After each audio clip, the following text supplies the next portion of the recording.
La visita de Estado entre Donald Trump y el primer ministro británico Keir Starmer dejó al descubierto tres tensiones centrales: la definición de la política hacia Palestina tras el 7 de octubre, el uso de la libertad de expresión como arma política y el papel de las potencias occidentales frente a la guerra en Ucrania. Más allá de las declaraciones públicas, lo que vimos fue un ejercicio de esta situación. Cada líder buscó proyectar firmeza ante su propia opinión pública, evitando compromisos que los expongan demasiado. En el trasfondo, la diplomacia se mueve entre gestos calculados y la presión de medios que exigen respuestas inmediatas a crisis que no tienen solución rápida. Si te está gustando lo que estás viendo, no olvides suscribirte, darle like, comentar y compartir. El 98% de las personas no está suscrita. Dicho esto, pasamos a video. If you feel so strongly about officially recognizing Palestine for statehood, why are you waiting for President Trump to leave the country?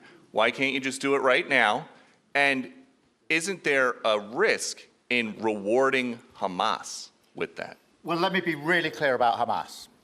They're a terrorist organization who can have no part in any future governance in Palestine. And what happened on October the 7th was the worst attack since the Holocaust. We have extended family in Israel. I understand firsthand the psychological impact that that had across Israel. So I know exactly where I stand in relation to Hamas. Hamas, of course, don't want a two-state solution. They don't want peace. They don't want a ceasefire. So I'm very clear where I stand on Hamas. Okay. On the question of recognition, I made my position clear at the end of July as to the timing, which has got nothing to do with this state visit, and I've discussed it with the President, as you would expect amongst two leaders who respect each other and like each other and want to bring about a better solution in the best way that we can. Thank you so much. Can I go back then to Robert at ITV? Robert Peston, ITV. Mr. President, you uniquely, you alone in the whole world, have the power to persuade Prime Minister Netanyahu to stop the demolition of Gaza City, to stop the starvation of Palestine, and to stop the killing of civilians. If not now, when will you exercise that power to tell him to stop? Sure. And then for both of you on... But you do understand about October 7th. You do understand. So believe me, I understand. One of the worst days in the history of humanity. What happened, I have seen the tapes. Babies that are 4 months old and just chopped up to pieces. And you've seen the tapes and I've seen the tapes. You're a professional and so am I. And people forget about October 7th. I can't forget about it. So I want it to end, but I want the hostages back. I don't want the hostages used as human shields, which is what Hamas is threatening to do. But as soon as they're back, that's the moment you will tell Netanyahu to stop. Well, it would certainly help, but I have to have the hostages back. And I don't want them back piecemeal, as I said before. I want them back.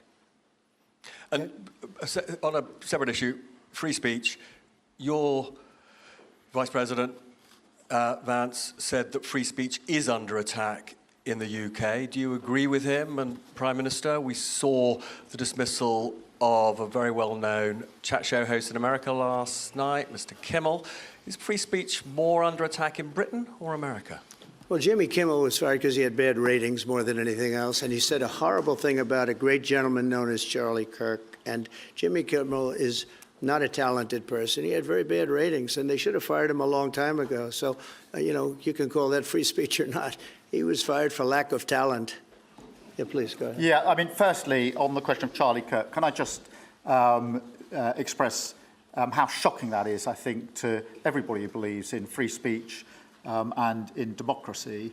It sent shockwaves through the world, and I know that he was a friend of the president, and I reached out straight away to the president because I understood how impactful it'd be on him and his family.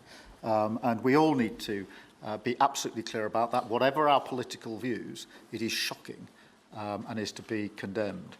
On free speech, not much to add to the answer I gave earlier. This country's had free speech for a very, very long time. It is part of who we are as a country, and it is the values that we fought for. We fought for it during the Second World War alongside each other.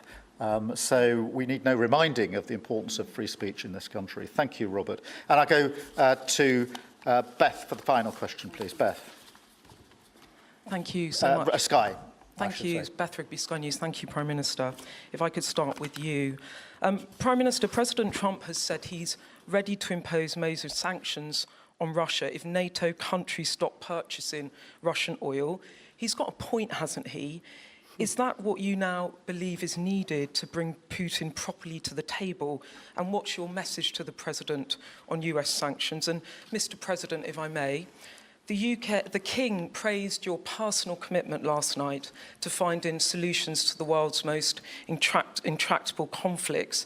You have invested much of your time and effort in Ukraine, but even as you seek to broker a deal, President Putin is escalating the war. He's firing drones into NATO airspace. You say he has let you down. Was it a mistake to invite him to Alaska? Do you regret it? No. And is it time to squeeze him, sir, and scare him and impose sanctions? And finally, if I may, the elephant in the room, Lord Mandelson, he is no longer the ambassador.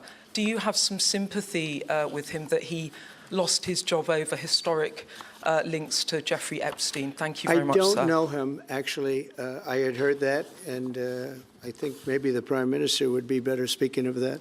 That was a choice that he made, and I don't know. What is your answer to that? Well, I mean, it's very straightforward.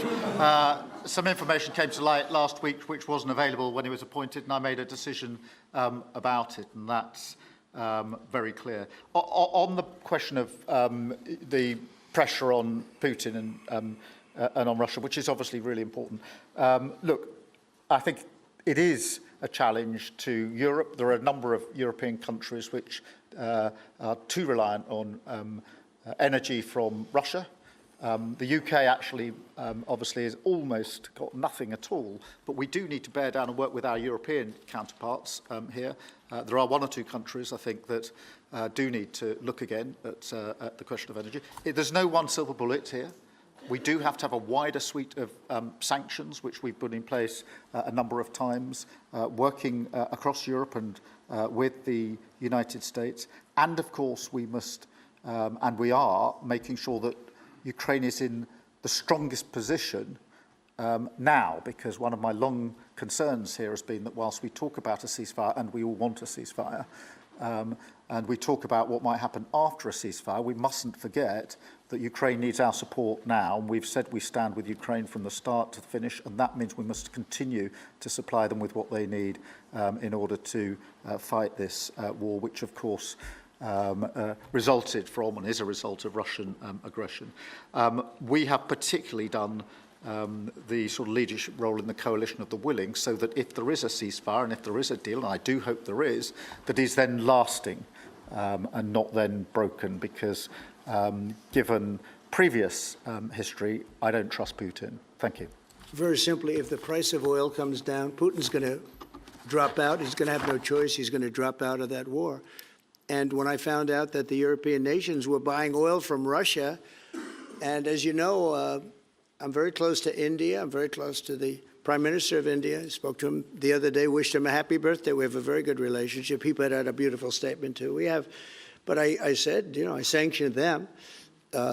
China is paying a very large tariff right now to the United States, but I'm willing to do other things, but not when the people that I'm fighting for are buying oil from Russia. If the oil price comes down, very simply, Russia will settle. And the oil price is way down. You know, we got it way down. We're drilling and we produce more oil than anybody else in the world. We're doing a lot. But I was disappointed to see that. And the Prime Minister was disappointed to see that. And it wasn't him, it was other countries.